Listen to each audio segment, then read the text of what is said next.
پاکستان کے اندر سیاسی طور پر گھمسان کا رنگ تو پڑا ہی ہوا ہے، لیکن اس کے ساتھ بدتمیزی انتہا کو پہنچی ہوئی ہے۔ ایک چیف جسٹس قاضی فائز عیسیٰ اور ان کے خاندان کے بارے میں ویڈیو وائرل ہوئی۔ اس کے اندر ہم ویڈیو دکھا نہیں سکتے کیونکہ ہماری ایڈیٹوریل پالیسی نہیں۔ اس کے اندر آپ دیکھ سکتے ہیں کہ چیف جسٹس اور ان کے خاندان والے، ان کی بیگم اور ایک اور خاتون ایک بیکری سے کوئی چیزیں خرید رہے ہیں۔ اس کے بعد ایک مکالمہ ہے جس کو وہ شخص مکالمہ کرنے والا، بدتمیزی کرنے والا باقاعدہ خود فلم کر رہا ہے۔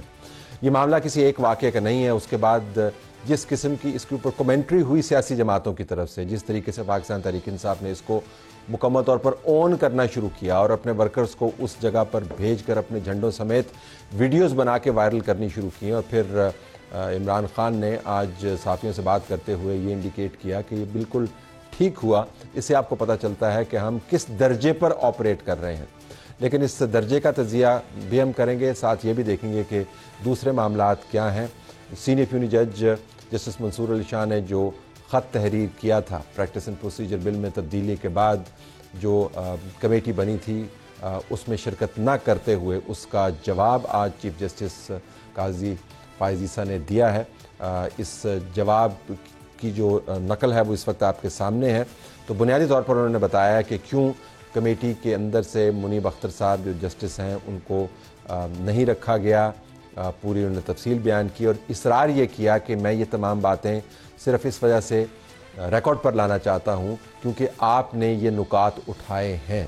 اگرچہ قانوناً آپ یہ سوال نہیں پوچھ سکتے، لیکن پھر بھی چونکہ آپ نے ریکارڈ پر یہ معاملات لے کے آئے ہیں تو اس کا جواب دے رہا ہوں۔ یہ بھی ایک اہم معاملہ ہے۔ ساتھ ہی پاکستان تحریک انصاف اب ہفتے کے روز پنڈی میں اپنا احتجاج مؤخر کر دیا ہے اس نے، اور کل وہ سپریم کورٹ کے سامنے اپنا احتجاج کریں گے، اور اس کے بعد کے جو پروگرامز ہیں اس کے اوپر رائے بٹی ہوئی ہے، تو اس کو بھی ہم زیر بحث لائیں گے۔ پروگرام کے پہلے حصے میں ہمارے پاس بیرسٹر ظفر اللہ خان صاحب موجود ہیں جو قانون دان ہے، مسلم لیگ نواز سے ان کا تعلق ہے، ہمارے ساتھ اکثر پروگرام میں شرکت کرتے ہیں، رہنمائی بھی کرتے ہیں۔ آپ کا بہت شکریہ جی، آپ نے ہمیں جوائن کیا۔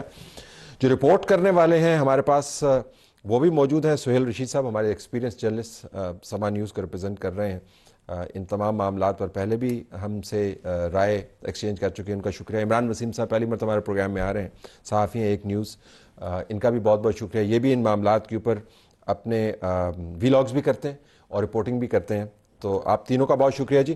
تو پہلے ذرا میں آپ کی رائے پوچھ لوں کہ ایک تو ویڈیو کے اوپر جو کمنٹری ہوئی ہے اور جو اونرشپ ہے، میرا خیال یہ تھا کہ شاید اس کو کنڈیم کیا جائے کیونکہ یہ کسی ایک شخص کی بات تو ہے نہیں، یہ تو عہدے کی بات ہے، لیکن مکمل طور پر پاکستان تحریک انصاف نے اس کو اون کیا۔ Your take. شاہ صاحب، پہلے تو میں بدترین اور سخت ترین الفاظ میں اس کی مذمت کرتا ہوں۔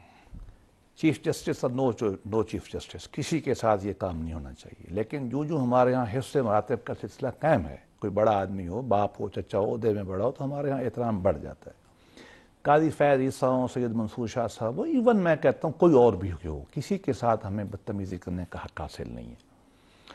دوسری بات یہ کہ میں پھر یہ بات دہراؤں گا جو بڑے عرصے سے میں دہرا رہا ہوں، وہ یہ ہے کہ ریاست کے ادارے اس طرح کے لوگوں کے ساتھ نرمی کیوں کرتے ہیں؟ کیا جو ایک کلچر بنا دیا گیا ہے کہ انتہائی درجے کی کمینگی اور فاشزم کے فاشسٹ جو ٹیکٹکس ہیں، ہم 2012 سے میں مطالبہ کر رہا ہوں کہ یہ فاشسٹ ٹینڈنسیز کو ہمیں روکا جائے۔ یہ کیا طریقہ ہے؟ یہ بدماشی ہے۔ مقصد کیا ہے؟ برو بیٹ جسے ہم کہتے ہیں نا، مطلب ہے کہ وہ ہم نے ان کو دبا دینا ہے، مٹا دینا ہے، یہ فاشزم ہے۔ اس کے آئرن ہینڈ سے نپٹنا چاہیے، میرا مطالبہ ہے تمام سے۔ اچھا، اب جو آپ نے نقطہ اٹھایا میں ذرا سہیل کے پاس لے کے جاتا ہوں۔ یہ بڑی دلچسپ بات ہے کہ وہ شخص یہ بدتمیزی کرتے ہوئے 11 اگست کو یہ واقعہ ہوا تھا، وی آل نو دیٹ ناؤ، تو بدتمیزی کرتے ہوئے اپنی ویڈیو بھی بنا رہا ہے، اپنی شکل نہیں رکھ رہا ہے، وہ ویڈیو بنا رہا ہے ساتھ، جس سے مراد یہ ہے کہ اس کو پتا تھا کہ میں نے اس ویڈیو کے ساتھ بعد میں کیا کرنا، ورنہ تو ہوتا نا کہ آپ یہ کہہ سکتے ہیں جی کہ جذبات کے بہاؤ میں بہہ گیا، میں نے دیکھا جذبات پہ قابو نہیں رہا، میرے منہ سے غلط الفاظ نکل گئے اور بعد میں معذرت بھی کر سکتا ہوں۔ یہاں پہ اس کو پتا ہے وہ کیا کر رہا ہے، اس کو پھر وہ فلم کر رہا ہے۔ ذرا اس کے اوپر ریفلیکٹ کیجیے گا اور یہ بھی تھوڑا سا بیک گراؤنڈ بھی بتائیے گا۔ گو ہیڈ۔ دیکھیں، اطلاع تو یہ ہے طلعت صاحب کہ یہ 2 لوگ تھے اندر جو بیکری کے، انہوں میں سے ایک فلم کر رہا تھا اور ایک یہ کر رہا تھا، اور انہیں دیکھنے کے بعد معزز چیف جسٹس کو ظاہر ہے یہ پلان کیا کہ ہم نے یہ کرنا ہے۔ اور جس طرح ہم نے دیکھا ہے کئی بار سیاسی شخصیات کو دیکھ کے، ہم نے دیکھا تھا مدینہ سے بھی کچھ ویڈیوز آ گئی تھیں، لوگ دیکھ کے باقاعدہ فلم کرتے ہیں اور اس کو بڑا وہ انفارچونیٹلی آن کرتے ہیں اور بڑے فخر کے ساتھ پھر شیئر کرتے ہیں جی کہ ہم نے فلاں بندے کو آج دیکھیں جی آئینہ دکھا دیا. یہ ان دنوں کی بات ہے جب ایک ججمنٹ ایسی آئی تھی جس کے اوپر نظر ثانی پینڈنگ تھی. تو بتایا یہ بھی جا رہا ہے کہ کسی ایک جماعت سے مخصوص ناٹ سیاسی ان کا تعلق تھا اور انہوں نے یہ ایکٹ کیا. اس کے بعد پھر پولیس کے پاس یہ معاملہ گیا بٹ ناٹ ٹو FIR. ٹھیک. اور انیشل سٹیج پہ یہ وہ ہماری خبر یہ ہے کہ چیف جسٹس سے جب بات ہوئی تو انہوں نے کہا کہ میں اس کے اوپر آپ کے نقطے کو آپ بعد میں اس پہ کمنٹ کیجیے گا. انہوں نے کہا جی کہ میں اس کے اوپر مقدمے وغیرہ میں نہیں پڑھنا چاہتا, جو ہو گیا اس کو چھوڑ دیں. That was his statement. لہٰذا پولیس نے پروسیڈ نہیں کیا. لیکن یہ 11 اگست کو ہوا, یہ انہونی نہیں آپ کو لگتی کہ یہ ایسے وقت میں جب آلریڈی ایک روبسٹ کیمپین چل رہی ہے چیف جسٹس کے خلاف, سڈنلی دس ویڈیو پاپس اپ. ایک دوسرا پھر جس چابک دستی کے ساتھ اور چستی کے ساتھ PTI نے اس کو اون کیا ہے, دیٹ از ٹرولی ریمارکیبل. نہیں, اس کو اگر کوئی ویڈیو کو کنڈیم بھی کر رہا ہے تو اس کو بھی گالیاں پڑ رہی ہیں. اگر کوئی یہ لکھ رہا ہے جی کہ یہ بنانے والا اور شیئر کرنے والا غلط کر رہا ہے, اگر آپ کا اختلاف ہے تو اس کو بھی تہذیب کے دائرے میں رکھیں, تو لوگ اسے بھی آ کے اپنی جو زبان ان کو آتی ہے اس میں وہ سلواتیں سنا رہے ہیں. تو یہ تو ایک انفارچونیٹ ایک چیز ہے کہ یہ اس طرح ہو رہی ہے. ٹائمنگ اس کی بالکل میٹر کرتی ہے کہ ہماری نظر میں جو اطلاع کئی صحافیوں کو تھی کہ اس طرح کوئی انفارچونیٹ واقعہ ہوا, لیکن صحافیوں نے ذمہ داری کا مظاہرہ کرتے ہوئے اس پہ کوئی اسپیکولیٹ نہیں کیا, کسی نے اس کو کسی جگہ پہ نہ رپورٹ کیا, کچھ بھی نہیں ہوا. اب اس کی ویڈیو اچانک سے آ جانا پوری, اور یوں لگتا ہے جیسے کسی نے رکھی ہوئی تھی اور انتظار تھا کہ مناسب وقت پر ریلیز کیا کر. تو یہ پاور پالیٹکس کا حصہ ہے, جس طرح آپ فرما رہے تھے کہ براؤ بیٹ کرنا پاور پالیٹکس کا حصہ ہے. یہ کوئی اسپونٹینیس غصے کا اظہار نہیں ہے.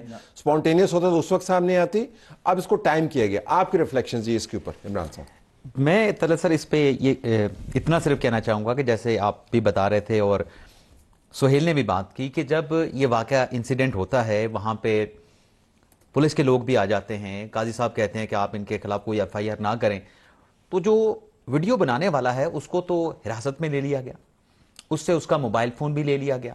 جب اس سے اس کا موبائل فون لے لیا گیا تو ظاہر سی بات ہے کہ پہلا کام تو یہ کیا جائے گا کہ اس ویڈیو کو ریکور کیا جائے. جی بالکل.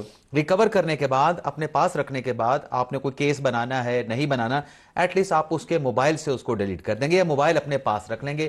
وہ موبائل ویڈیو کے ساتھ آپ اس شخص کو جس نے یہ ویڈیو بنائی اور وہ الفاظ جو کہ ہم بیان نہیں کر سکتے وہ کہے, آپ اس کو واپس نہیں کر سکتے. ٹھیک ہے. تو اس سے یہ بات پتہ چلتی ہے کہ یہ ویڈیو جو نکلی ہے یہ اس شہری جس نے یہ سب کچھ کیا اس کی کسٹڈی سے نہیں نکلی, کیونکہ وہ تو کسٹڈی اس کی لے لی, یہ سرکاری کسٹڈی سے نکلی ہے. پھر سوال یہ پیدا ہوتا ہے کہ اب اس کی پروب کون کرے گا, اور اس کی پروب بھی کون کرے گا کہ یہ اس وقت کا انتخاب کیوں کیا گیا. That's a very important point, کیونکہ میری اپنی خبر یہ ہے کہ جب موبائل ان سے لے لیا گیا اور موبائل بھی پوزیشن میں پولیس کے پاس چلا گیا, اس کی ریکوری بھی ہوگی اور اس کے بعد ریکارڈ کا یہ حصہ بن گیا, تو پھر ویڈیو کا ریلیز ہونا, جیسا سہیل بھی کہہ رہے ہیں اور عمران بھی کہہ رہے ہیں, ٹائمنگ.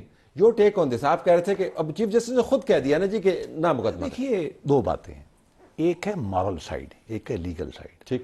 سیدنا علی کے بارے میں ہے نا کہ ایک آدمی نے ان سے بدتمیزی کی تو آپ نے معاف کر دی, بالکل صحیح ہے. اگر قاضی صاحب نے یا کسی اور جج نے ایسے موقع پہ کسی کو معاف کر دیا تو ہم سمجھیں گے کہ وہ اچھا اور شریف انسان ہے. ٹھیک. لیکن یہ اس کی ذاتی اخلاقیات تک ہے. ریاستی قانون میں معافی بعض معاملات میں ہے, بعض میں نہیں ہے. 4-5 معاملات میں جہاں معافی کی گنجائش ہے, اس معاملے میں ہے ہی نہیں لا میں. تو میں آج بھی کہوں گا, اور خاص طور پہ چلو انہوں نے اس لیے کہا ہوگا کہ شریف آدمی ہیں, چیف جسٹس ہیں, کیا معاملہ بنے, چلو کسی نے کر دیا. لیکن اگر شعوری طور پر میلا فائڈی طریقے سے اب اس کو پھیلایا جا رہا ہے اور اون کیا جا رہا ہے, اب وہ حالات بدل گئے. اب ریاست کو چاہیے, پولیس کو, اور تمام وہ ادارے جو آپ کی بات سنتے ہیں, آپ کا پروگرام بہت دیکھا جاتا ہے, ہم کب تک چپ رہیں گے؟ ہمارے ایک ایک آدمی کی یہ بےزتی کرتے ہیں, کبھی پولیٹیکل لیڈروں کی بےزتی کرتے ہیں, کبھی مذہبی کی بےزتی کرتے ہیں, کبھی صحافی خواتین کی بےزتی کرتے ہیں, کبھی قتل کی دھمکیاں دیتے ہیں. بات یہ نہیں ہے چیف جسٹس کی, بات یہ کہ ہمارے وہ شہری ہیں, ہمارے شہری کے ساتھ یہ سلوک کون کر سکتا ہے؟ ایک یہ, لیکن چیف جسٹس بھی ہیں. چیف جسٹس یا جج کو to bring his reputation into disrepute and to cast aspersions میں آپ کو بتاؤں, میرے ذاتی طور پہ شریک اختلاف ہیں اس کے ساتھ جو تھے, میری ذاتی پرسنل انسلٹ کی ہے ثاقب نثار نے, مجھے کئی دفعہ ملا ہے. ہم دور سے سلام کرتے ہیں, بدتمیزی نہیں کرتے. کیوں؟ ہمیں ماں باپ نے سکھایا ہی نہیں ہے. اور میں آج بھی کہوں گا آپ کے ساتھ سے تمام ریاستی اداروں کو چاہیے, اگر چیف صاحب نے معاف بھی کر دیا, قانون میں اس کی معافی نہیں ہے. میں پھر کہتا ہوں, یہ کمپاؤنڈیبل افینس نہیں ہے, یہ ویور کا ڈاکٹرن اس پہ نہیں لگتا پاکستان کے اور خاص طور پہ اب جو ایک پوری پارٹی کمپین کر رہی ہے, ان کو he should be taken to the task, made example of it,